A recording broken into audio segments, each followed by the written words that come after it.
Good afternoon. Welcome. Thank you for joining us. As we wait for more folks to join the meeting, we've got a little bit of a Menti that we've got up on the screen here. This is meant to be an interactive workshop. One of the tools that we use is Menti to get some participation. So if you can scan the QR code or join at menti.com and use the code on the screen, we'd like you to think about some of the words that come to mind when you hear staff constraints. So we'll give about a minute for folks to log into the Menti, start answering the question you see on your screen here, and then we'll get started in about a minute. For those just joining, we have a Mentimeter question on the screen, so you can scan the QR code, and we'd like some participation from the group. What are some of the words that come to mind when you hear staff constraints? We'll be using Menti throughout the workshop, so if you can make sure to keep your Menti page open, as we'll have multiple questions throughout the workshop. The first one here is, what are some of the words that come to mind when you hear staff constraints? Hopefully everybody had an opportunity to pull up the Menti and start populating some of the words that come to mind. We'll get started with our workshop content. We have Vicky Gagnon joining us today, and Vicky will have a few slides essentially describing Save on Energy program enhancements, DER solar expansion province-wide. All yours, Vicky. Great, thanks. Hi, I'm Vicky Gagnon. I work in demand-side management at the IESO, working primarily with public sector and agriculture. Next slide.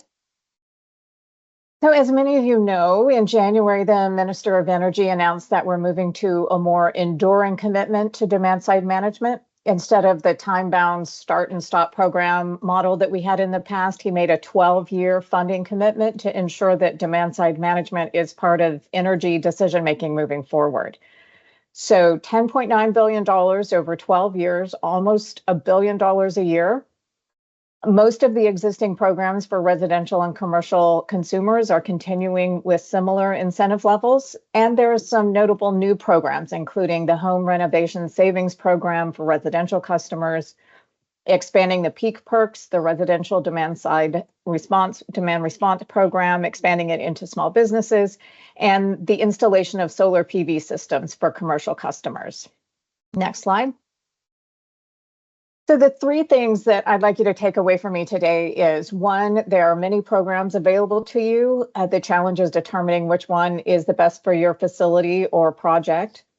Two, detailed program information and support materials are available on the Save on Energy website.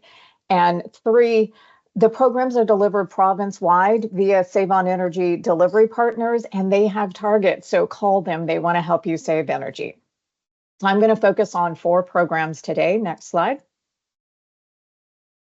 As you're likely aware, LED lighting is now incented through the Instant Discounts program. You just go to a participating distributor. There are over 400 across the province. You purchase your lighting from them and provide the installation address at checkout, and they'll apply the discount at the point of sale. No paperwork is required. And occupancy sensors are now included in the Instant Discount program for a point of sale discount. Next slide. The retrofit program is our largest program. It provides incentives for retrofitting inefficient equipment with more efficient equipment, and it's for all commercial, industrial, multi-residential, public sector, and agriculture facilities. And the incentives are on a predetermined prescriptive basis, or for custom projects, it's based on the amount of energy savings, and they're currently incented at $1,200 a kilowatt or 13 cents a kilowatt hour. Next slide. So one of the biggest enhancements to the retrofit program this year is the expansion of incentives for solar PV across the province. Last year, there was a regional pilot in the city of Ottawa, and that has now been expanded across the province. There are two categories of incentives for solar PV: micro generation for up to 10 kilowatts, and that's $1,000 a kilowatt, or small to medium generation, anything greater than 10 kilowatts up to a megawatt, and that's $860 a kilowatt. Sorry. So this is intended for behind the meter, for on-site facility consumption, load displacement only. Net metering isn't allowed. The systems can be mounted on new or existing building rooftops or walls or parking canopies. And regional adders are not available for the solar PV incentives. Next slide. Okay, that was the retrofit program. Now on to the existing building commissioning program. And this program is to help you get your building back to functioning the way it was designed. The EBCX provides funding to help hire a commissioning agent to identify savings opportunities, and it incents the savings that results from the process. So it's intended for buildings that are no longer operating at the optimum specifications or who have shifted use in space. And it's mainly for operational changes. So the incentives come in three phases. The first is the investigation phase, and it's incented at 6 cents a square foot. Then after you implement the recommendations coming out of the investigation, there's an incentive of 3 cents a kilowatt hour for the savings. And then after a year, in order to demonstrate persistence of savings, they come back and you're incented at 3 cents a kilowatt hour for savings. So in theory, the incentive is 6 cents for the savings, but it's divided into 3 cents at the time the savings is delivered, and another 3 cents after a year to ensure that the savings persists. So again, this program is designed to help you get your building back to operating the way it was originally designed. Next slide. And finally, the Energy Performance Program. The program takes a holistic approach to energy savings, both operational and behavioral and capital, and you get paid on the performance of your energy savings. So the incentive is tiered. It's 15 cents a kilowatt hour on peak and 4 cents a kilowatt hour for off-peak savings. And next slide. You can find more information about all of the Save on Energy programs on the Save on Energy website, or contact the program administrator at the contacts listed here. And with that, on to the rest of the webinar. Thank you so much, Vicki. Hopefully some folks here can take advantage of some of the great programs and incentives. So thank you all for joining today. Our workshop is based around strategies to address staff constraints. My name is Eric Labrie. I'm an energy management coach, and I'm joined by my colleagues Jay Mullen and Fatema, who will make sure to answer any questions you might have in the chat. They're going to support with the IT, make sure everything is flowing correctly, and support with some of our breakout room activities. We have developed a participant workbook, as this is a workshop, so you can use it to follow along and fill out information as we go through the workshop. There's a little icon that will appear with a page number as we go through the slides, essentially to reference the page number in the workbook that links with the slide or the topic that we're discussing. So hopefully everybody can click the link in the chat, download a copy to their computer, open it, follow along, and please use it. You know, it's a good way to capture any of your thoughts or any good notes from this workshop and refer back to it in the future. What will we be doing today? So first off, we'll identify the 3 common types of staff constraints. Then we'll discuss ways to address staff constraints. And then we'll discuss implementation of specific strategies to address those staff constraints. Okay, so we have our Menti, and the code is at the top there, and these are some of the words that come to mind when we hear staff constraints. So competing priorities, of course, lack of qualified people, insufficient staff, challenges, shortage of staff, lack of training, lack of budget to hire, time, training needs, understaffed, burnout, turnover, delays, reduced quality, challenges, lack of budget to hire, shortage of staff, lack of training. So, that's essentially some of the staff constraints that we'll be discussing, specific strategies on ways to overcome some of these constraints that you see on your screen here.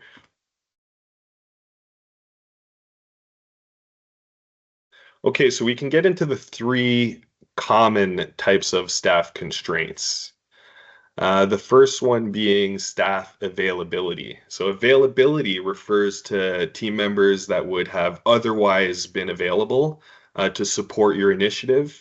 However, their bandwidth is limited due to competing priorities or other work within your organization. For example, you might have an internal programming resource that typically joins your energy team meetings and supports your initiatives. However, there's a big project commissioning or a big project launch that's happening shortly, and that resource is fully dedicated to ensuring the success of that launch, and therefore might be unavailable to support your energy team initiatives. Staff headcount shortage is the second staff constraint. And headcount shortage refers to a position that would have otherwise been filled. However, due to circumstances, the role is vacant. And that vacancy can either be temporary or permanent. Temporary, an example of temporary might be a team member that was reassigned to a different position, and that team member's position has not yet been backfilled. There could be a temporary hiring freeze directive from your organization. Something that would be more permanent might be your organization is restructuring or not hiring enough to meet the needs of your energy team. And the third constraint is a staff knowledge or skill gap, and it refers to a lack of understanding of the technology required to successfully implement an initiative. For example, it could be a junior project manager that's unfamiliar with heat recovery systems. It could be a new team member that's unfamiliar with your existing processes or equipment. It could be the first time that you're attempting to implement the technology within your facilities.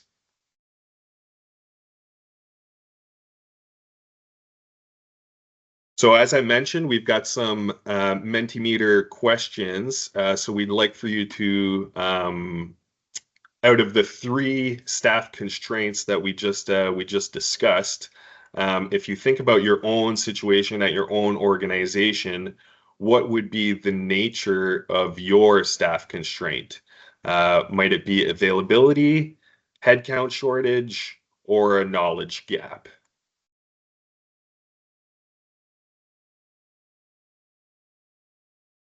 Some folks are saying knowledge gap, some folks are saying availability, some folks are saying there's just a headcount shortage. I'm sure some folks are torn because it could be a combination of multiple constraints. Knowledge gap being kind of the winner out of the 10 respondents here. But as we can see, staff constraints can appear in different forms.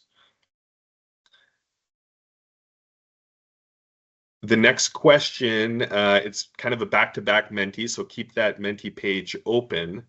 And now we're going to talk about whether or not your constraint, is it a persistent constraint or is it temporary?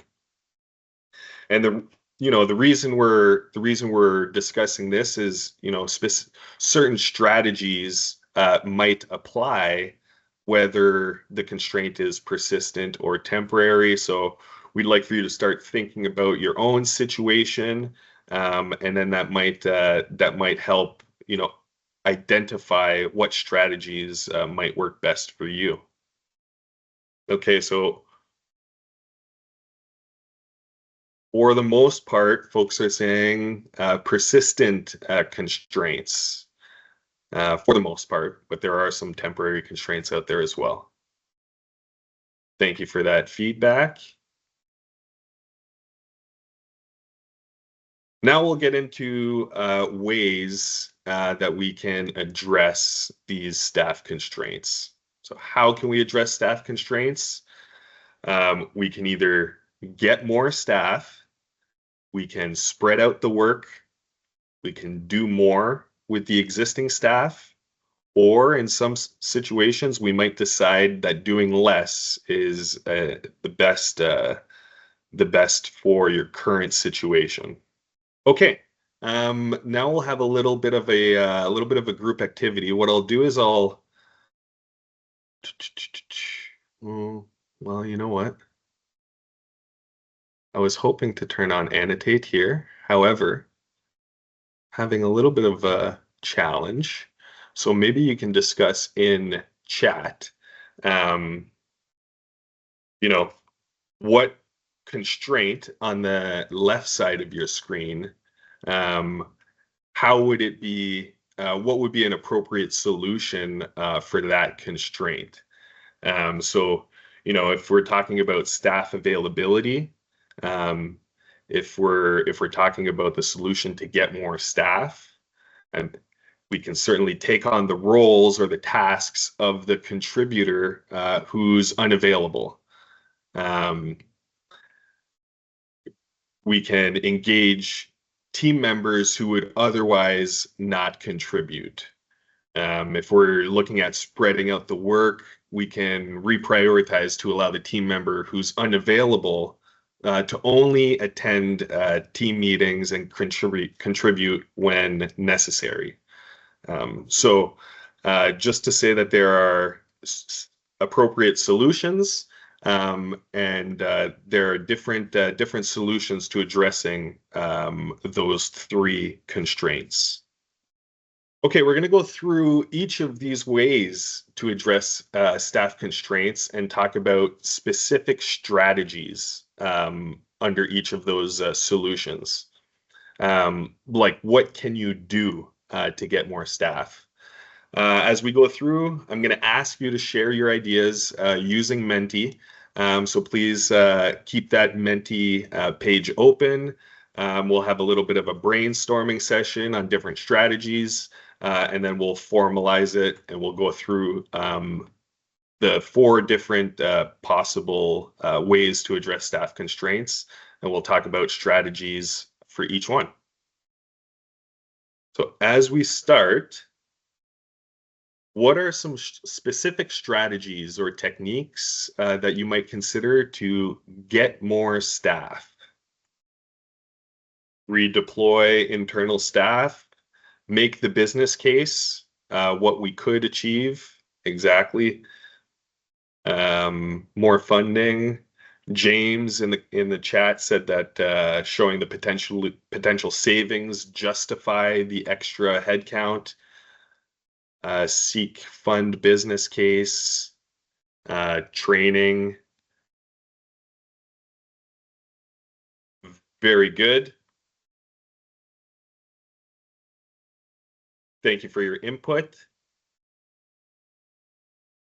Get more staff. Some of you have already identified some of these specific strategies through our Menti exercise, but essentially, yes, we can make the business case. What more can your team accomplish with another person? hiring lower cost resources like co-op students instead of engineers. Explore incentives or funding opportunities. So we have the Save on Energy Manager funding. We have the Electricity Human Resources Canada funding opportunities. There's ECO Canada that have hiring incentives available.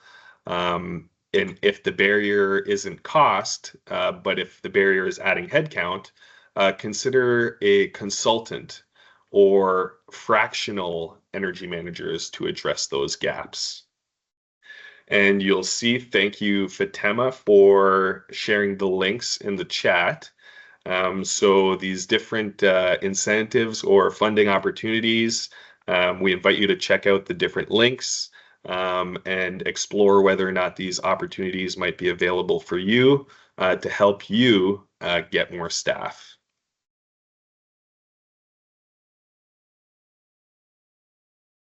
So the next possible solution is to do more with existing staff. So let's think about some specific strategies or specific techniques that we can implement to do more with the existing staff. Repositioning, make high impact, low time requirement engagement efforts, reassign work to appropriate personnel, hold quarterly meetings with industry experts. Yeah. Spread out the work, each department doing their part. Excellent. Specific time commitment per week or per month for energy projects. Make that commitment and track your time working on specific initiatives. That's all good stuff. Thank you for all of your strategies. Form a corporate energy team with staff from different departments.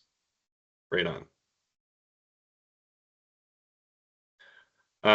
So doing more with existing staff, as we would have seen through the Menti brainstorming, training or onboarding can help address skill or knowledge gaps. Prioritization can help existing staff get more meaningful work done. Process improvements, such as templates, automation, avoiding rework or redundant steps, can reduce the time spent on low value work and focus more on the work that's important. Think about Lean or Six Sigma, but for your energy team's processes.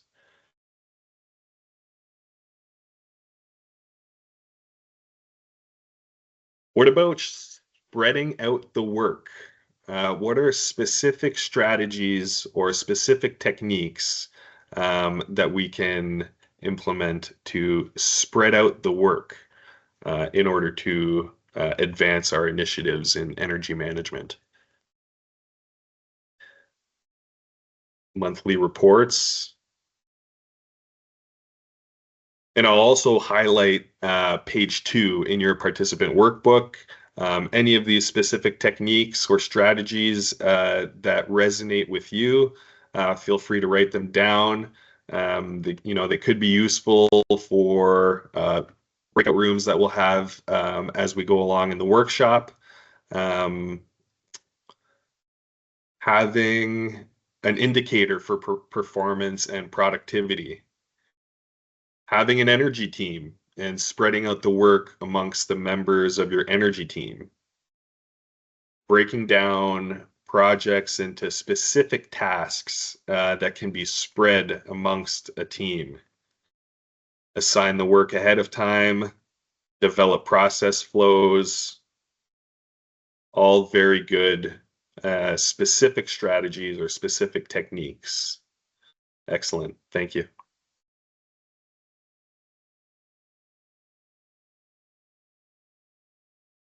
So for example, spreading out the work, procurement policies So include GHG reduction and life cycle analysis in new equipment procurement decision processes. Operational SOPs include equipment startup and equipment shutdown procedures, include equipment set point checks.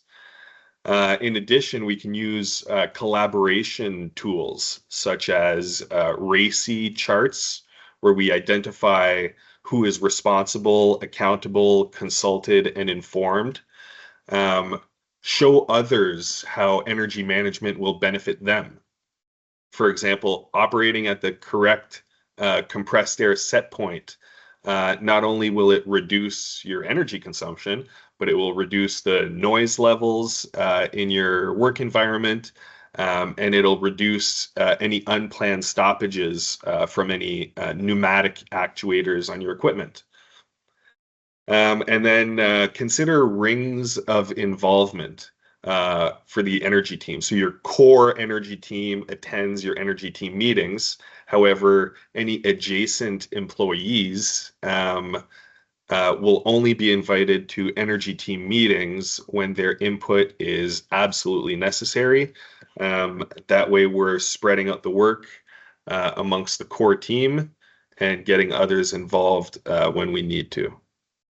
And last but not least, strategies or techniques to do less while continuing to make progress. Prioritization. Yep. Focus on initiatives that deliver the highest return. Yep. Pick the highest payoff. Don't work on 5 projects at once. Prioritize. I think we're automate processes and reports. That's great. Identify your significant energy users and focus on high CapEx projects. Low-hanging fruits with significant energy savings like compressed air leakage. Get everyone engaged. Do less. Yeah, we said, we want to respect people's time, of course. We want to prioritize the work that matters the most, that's going to give us the most return.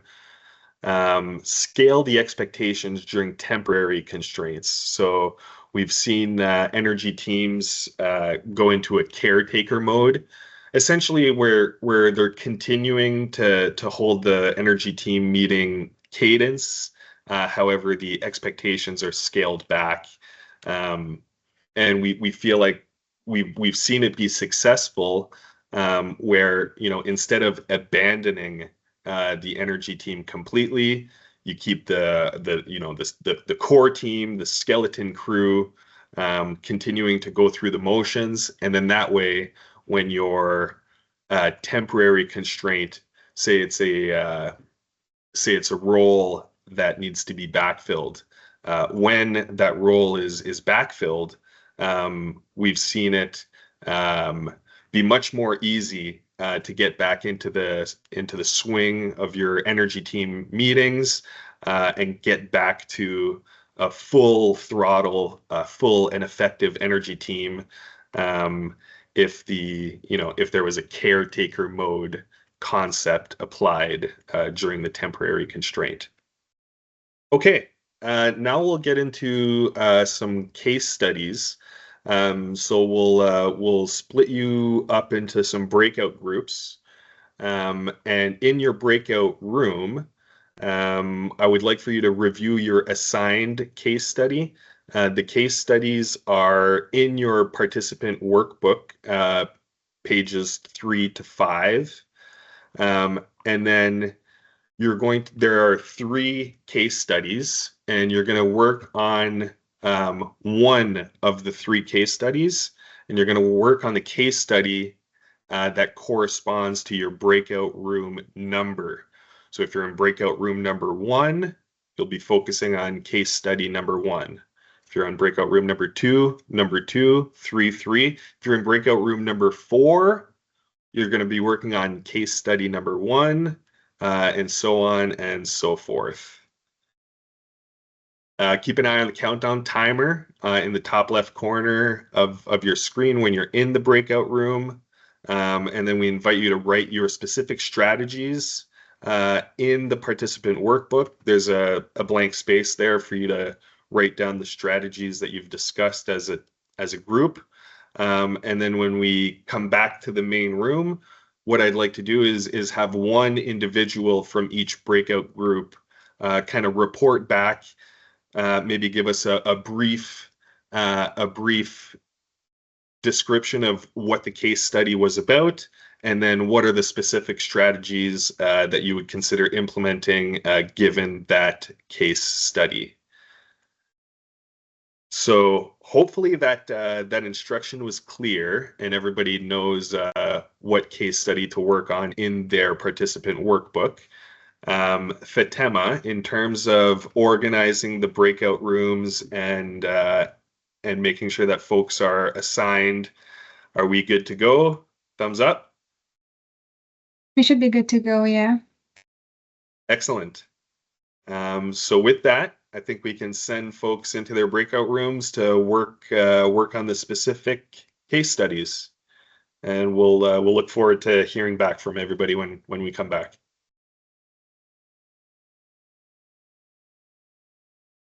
Are we, the timing is on, or I'm not seeing the timing? No, Yeah, I think we're we're all- back on the main one. Yeah, we're we all are- coming back to the main room. Okay. Hopefully you so- guys had some fruitful discussions around specific strategies for each one of the case studies in your workbook. Okay. So what we'll do now is I'd like to hear from breakout group number 1, who is working on case study number 1 around universities and campuses. Can you give us a quick debrief on what the case study was all about? And then what are some of the strategies that can be implemented to address the staff constraint from the universities and campuses case study? So who is in breakout group number 1, and what did you guys discuss? Yeah, I can kind of chime in here. So Thank you. like you'd kind of mentioned, the scenarios that we were in a hiring freeze with a small energy team overseeing 33 campus buildings. So obviously a fairly significant staff shortage where there's not a lot of time to perform proactive seek proactive opportunities, but to kind of identify or address some of the concerns with the team, there was a pretty big focus that we had on upgrading and optimizing building automation systems so we can have a better understanding of how the buildings are performing, have better control of the scheduling, and implement easier changes so we're not having to adjust every building separately and save a significant amount of time there. With that, we're hoping, obviously, there are lots of opportunities to save energy, so hitting the low-hanging fruit first with limited time so we can grab the largest savings possible for the lowest amount of money spent. And then one of the other points was really relying on team members within the buildings, whether it's staff or students, to aid in energy conservation. So whether that be creating documentation to help guide staff better, or create awareness campaigns for students and staff to help them turn out lights when they leave rooms, sweater days, anything like that, and maybe make a bit of a game out of it as well. And then the last point was really just to kind of create some guidance documentation for staff, so it's easier for things like the energy reports and making sure that all the buildings are kind of maintained on the same schedules, so it frees up time for seeking out other opportunities. Awesome. Yeah, thank you, Evan, for sharing. What I heard is that you kind of touched on, a few different ways to address that constraint. You talked about addressing the low-hanging fruit, prioritizing, where are you going to get the most value. You talked about leveraging technology in upgrading your BAS system. You talked about spreading out the work and updating SOPs, getting more individuals involved or at least trained, so that they know what to do in which situations. So I think all of your points there are excellent. Thank you very much for sharing. Would there have been another breakout group number 4, perhaps, that was also working on case study number 1 that might have anything in addition to add, any strategies that you've discussed that Evan might not have mentioned to Yes, add? we were. Yeah, David. Hi, Dave Cody. I actually work at Trent University, so I was glad to get this one. Awesome. One of the things we talked about was changing your security settings in your building control system, limit who can make certain changes, because good people will occasionally really upset systems by making changes that they shouldn't be authorized to do. Excellent. Locking out set points on manual thermostats, that type of stuff. Assign specific tasks to individuals, like have one person focus on the malfunctions and the monitoring and correcting set points, have other people do, rather than all 3 people going back and forth between different parts of those functions, assign those tasks to people.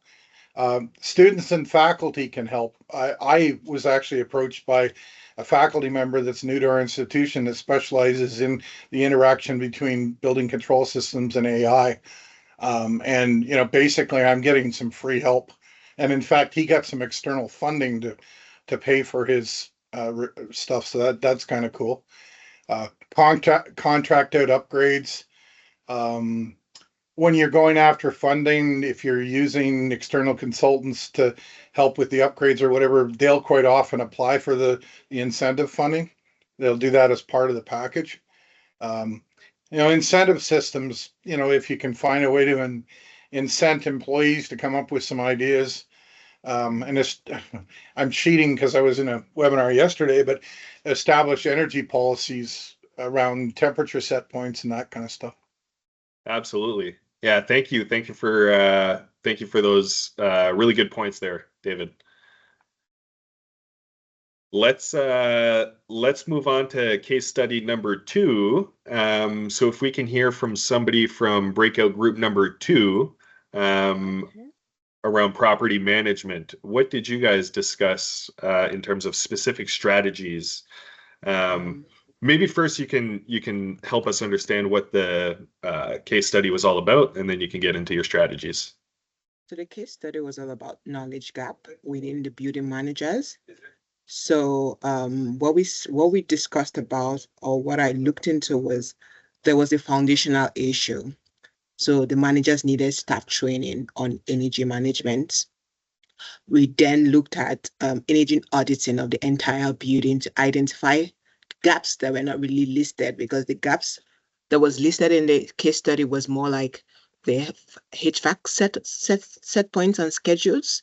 So we have to go back again, look at what must have been missed out, such as building assessment, heat loss. We could probably find simultaneous heating and cooling. So we need to identify that through the energy audit, creating energy policies that should be made and adhered to. We have to identify an energy champion and an energy team needed, because the foundational problem is knowledge gap. So we need someone to champion that team. So looking into the case study, there had been an incident where a retrofitted project was replaced with less efficient option. So we need to set up a suboptimal efficiency rule that says that if we are replacing an existing equipment, it must be replaced with higher efficient model. Seasonal performance verification. So a seasonal performance verification is before a seasonal change. We should ensure that whatever we have, the set points we have in place are adhering to the seasonal requirements. So we need to have an MMV plan for every project. That's something the building managers don't know. That's why they mess up the project. So we need to also verify any implemented project meets the MMV plan.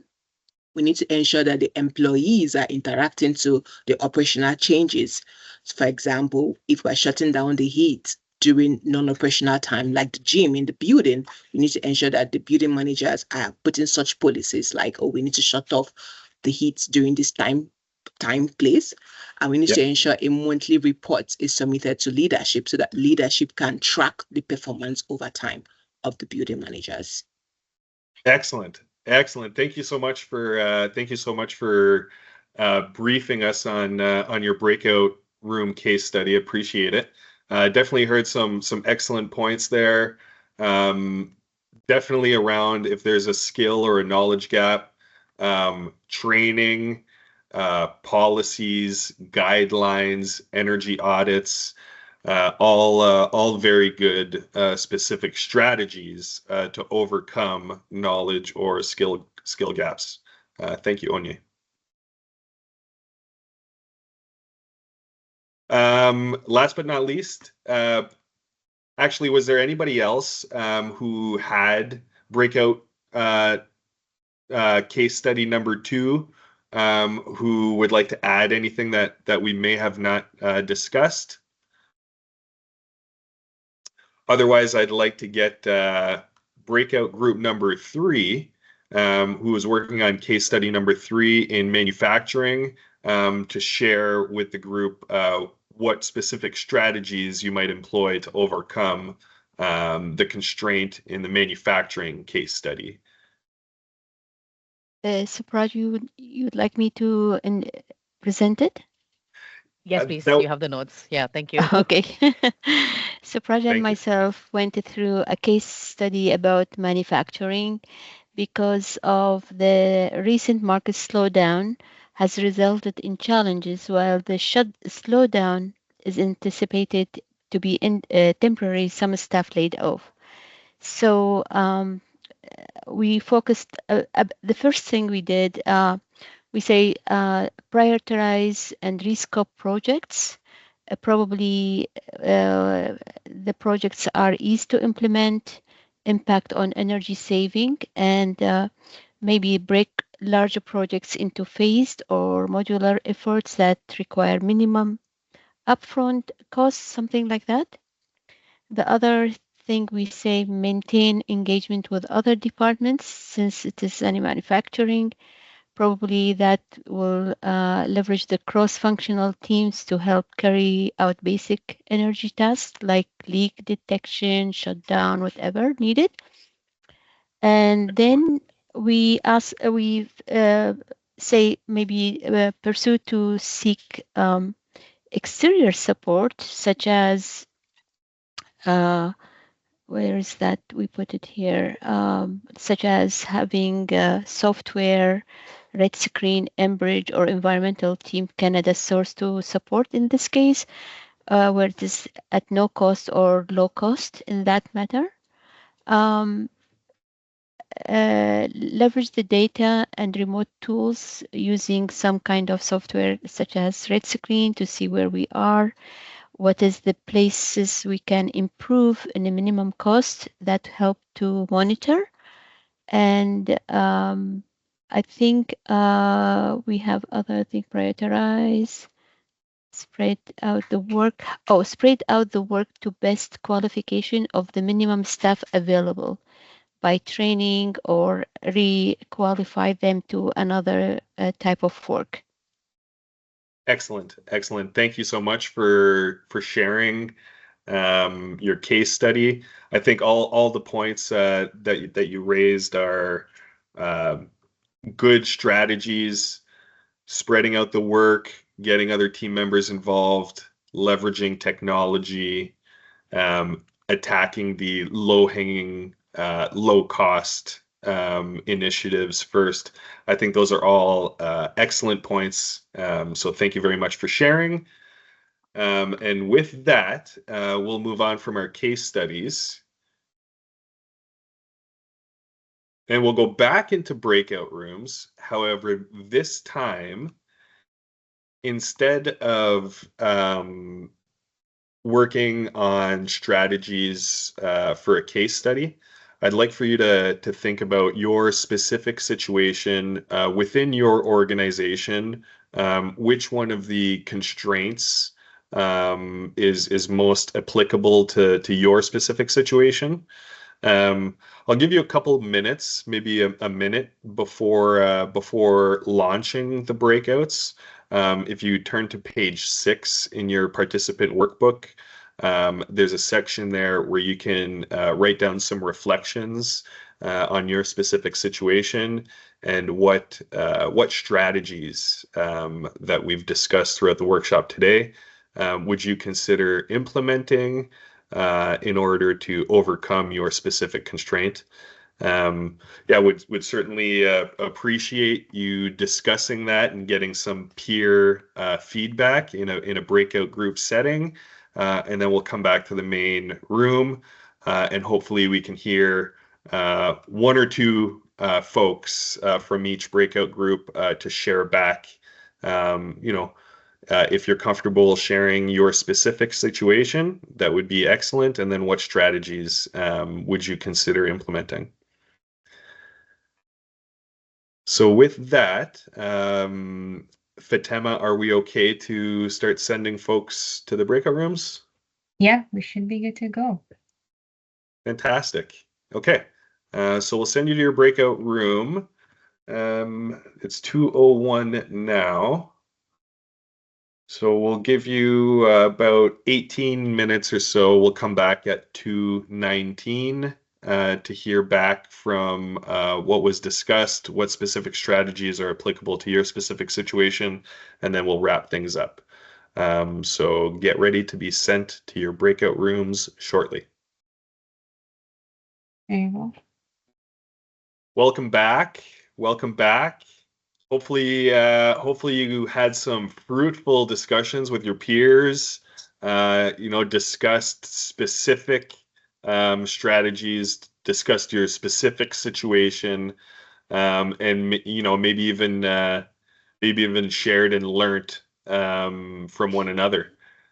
So I think what I'd like to do to wrap things up today is get some folks from each breakout group to come off mute and share with the wider group. What is your constraint if you're comfortable sharing with the team, and then what's a strategy that you'll consider implementing within your organization.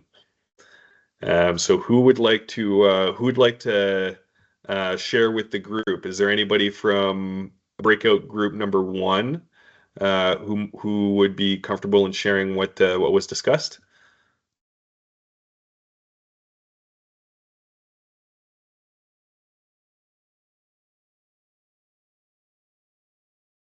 Actually, I don't know which room was our group, but do you mind if I share? Yeah, that would be wonderful. Thank you so much. Yeah, we are I'm room sorry. 1. One, okay. Only you would like to No, support as well? Yeah, probably, support, yeah. We mentioned that the group we were, our energy team is very limited, like 1 or 2 people in the whole organization. This is a big challenge, a constraint for us. And one of the strategy we thought about it is to explore opportunities having interns to be like a co-op as a support with a low cost. And we talked about, I think the 3 of us, we had implemented Red Screen that saved us a lot of time in data analysis, which is a great thing, and help the team within the small group or like an individual only. Lorraine said, if I will go today, it will be hard for the organization to maintain the things. She's the only one using Great Screen in the organization. So saying that, building up a team, it might be a big, like it needs budget, it needs business case to build up. But with the software, and in turn, this is one of the two strategies we came out of that to build up the energy team and make it better. Fantastic. Yeah, thank you so much for sharing. I think what I heard from those strategies is hiring a low cost resource, like a co-op student. I invite you to visit some of the links that are in the chat around potential incentive opportunities to help with that low cost resource and that business case. And then also leveraging RedScreen and technologies and making sure that folks are trained to do so, to essentially upskill and support your energy team. So very good stuff. Thank you for sharing. Onyi, do you have something else to add? Yeah, I do have something to add. We did talk deeply in group 1, so we have lots of things to add. We actually realized that energy consideration, it's not like the companies do not consider energy management as a whole. It's more like a high five. We have an energy manager and that's it. There's not much interaction between cross-functional teams. That's something we've realized. And the turnover over time with an energy analyst quitting shows that it's more like a organization problem than an project problem. So if what we looked at is if organization can see the importance of energy management and if cross teams can come together to, let's implement this, let's see this as one of our productivity over time. So yeah, that's something we discussed about. Excellent. Thank you very much for sharing.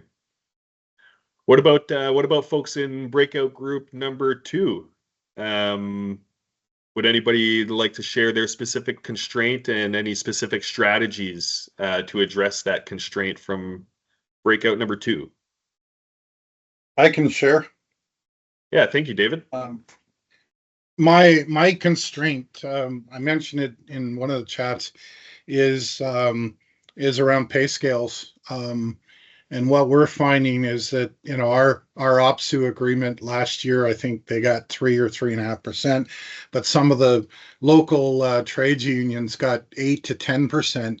So we're falling behind, and we always have said that we don't pay top of the scale, but we offer other things like the fact that you're home in 5 minutes, you work 8 to 4, this kind of stuff. But those things are falling behind. I think it's a temporary situation, but once you start falling behind, sometimes that just accelerates on you. And the strategies that we've been looking to implement is we're opening up the job descriptions a little bit and trying to hire within and train, as opposed to hiring outside. Like I did hire successfully for a role that is in that challenge, and the guy quit in 8 weeks and went back to a different job.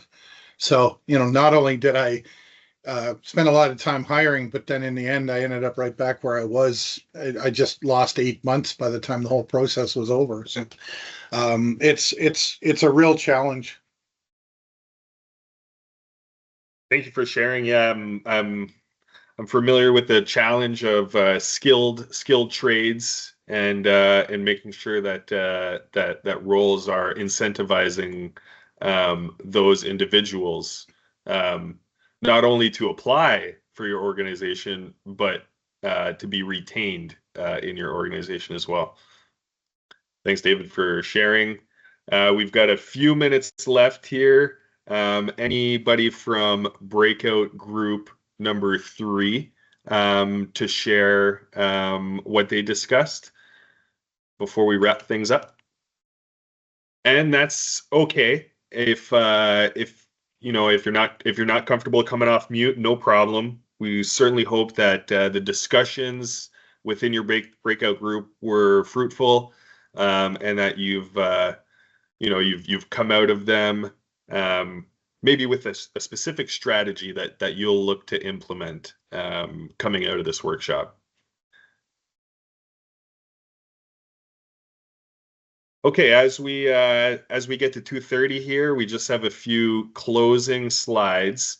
We'd like to encourage all of you to join the energy management community. You can scan the QR code on the slide there. Registration's free. There's peer learning opportunities.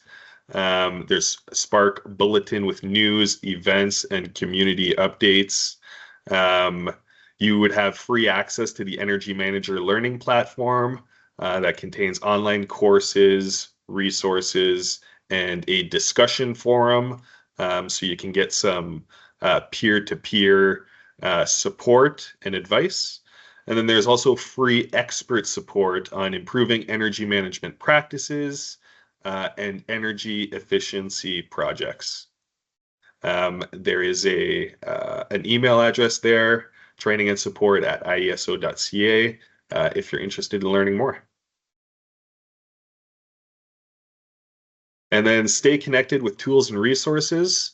So there's a virtual one-on-one coaching, post-webinar support intake form for tailored support for organizations to manage energy resources effectively. There's a monthly bulletin you can sign up for. There's live training calendar. And there's the training and support webpage, which these different links have been added to the chat for you to take a look at as you wish. And then just to note that there is an upcoming survey. So we do want your feedback. The survey will be sent from surveyinfo@forumresearch.com. So to check your mail, and hopefully you can answer that survey.